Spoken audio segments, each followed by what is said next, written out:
So the king rocking some Queen. How about that? Pride Month is in full swing, and today we are celebrating with local drag king, Ceasar Hart. Hey, welcome. Thank you. It is great to have you. Tell us, okay, just how do you become a drag king?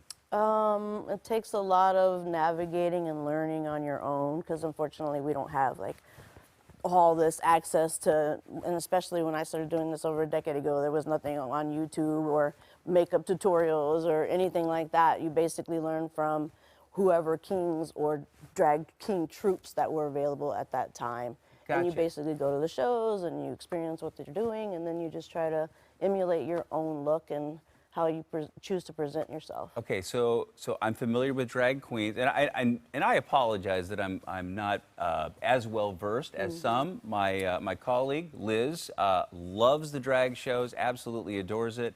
I'm not as familiar. So how did your journey begin into becoming a drag king? I moved from Texas to Washington over 20 years ago, and trying to meet people in my community wasn't exactly easy.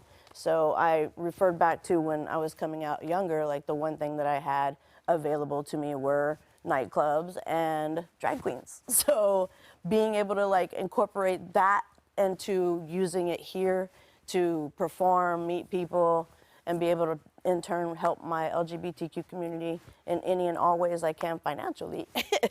That's basically where it all stemmed from, is just trying to meet people, then realizing what my platform can do and helping my community raise funds for whatever we need funds for.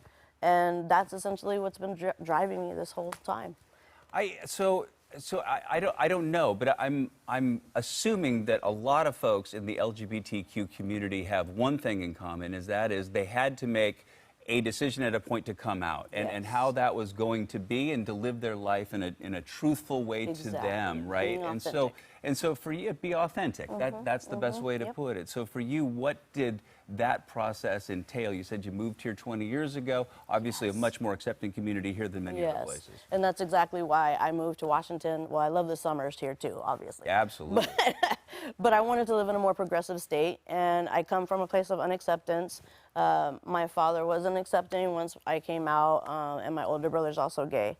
So he moved to Florida and I moved to Washington, and when I got here, I just tried to involve myself in my community like I've always done in Texas. It's just a different scale here, a much bigger scale, I feel like. And then basically, that was really what drove me to try to help change, like Referendum 74. I was a huge part of the campaign and marching through the streets with that whole thing going on. And I, in turn, was hoping that if I were to help change people's mentality against LGBTQ people in the world, that like maybe my dad would come around and like be more accepting, because it's not what society thinks anymore. Like you can be married to your partner, and like people are recognizing that, and that's a whole shift in essentially my whole life, because I come from unacceptance. I never thought in my lifetime that I would could be married to whoever I want, you know? Like I never thought I would see that in my lifetime. And we have that now. And now we have to keep fighting, because we're not done yet. We still need a lot. A phrase that pops into my mind from that movement, love is love. And so to that point, have you and your dad begun to see eye to eye? Yes, he actually did come around and start loving his children unconditionally. Unfortunately, he did get Parkinson's and dementia, so we only had X amount of time before he passed away in May of 2020. I'm so sorry. I but know, thank God you were able to have that. Yes, that's you know, what, that was like the one thing, is that at least we had the opportunity to heal and build healthy memories together before the end came. So yes, I'm grateful that we had that time. Can you encapsulate why drag is important to you? Because it was the one thing that I had when I was coming out. Like there was no 800 number or the internet or pamphlets or anything available. There were no GSAs.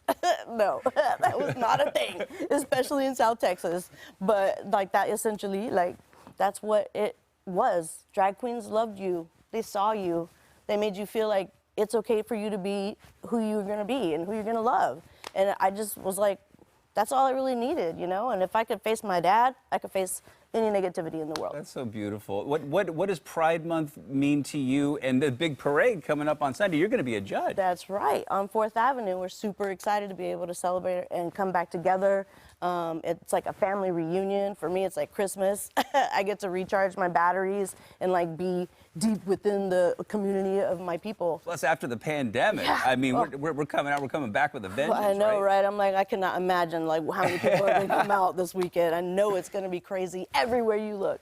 Absolutely. What impact do you think drag has on the community? Like I mentioned earlier, my co-anchor goes to drag shows, Yep. absolutely loves it. Yes. I mean, she can't, you know, she Can't get enough. wants to go to one every weekend. Yep, It seems like. And so exactly. what is it, and what is it that draws, you know, people of all walks of life to these shows and events? Well, drag has been a huge part of the LGBTQ history, so it's not something that's new. And we've used it in the past, like during the AIDS epidemic. It was the drag queens and the leather community and the lesbians that were out there doing money to help raise money to take care of people that were sick. So essentially, like, they were the driving force. And I feel like for Pride, it just combines all of that for me. It really does. And it's full circle. I love being in Seattle's Pride events every year if I could have it that way. So what advice do you have for folks that may be looking into getting into drag for the first time? I would say go to your local shows, support your local drag, watch a lot of RuPaul's Drag Race.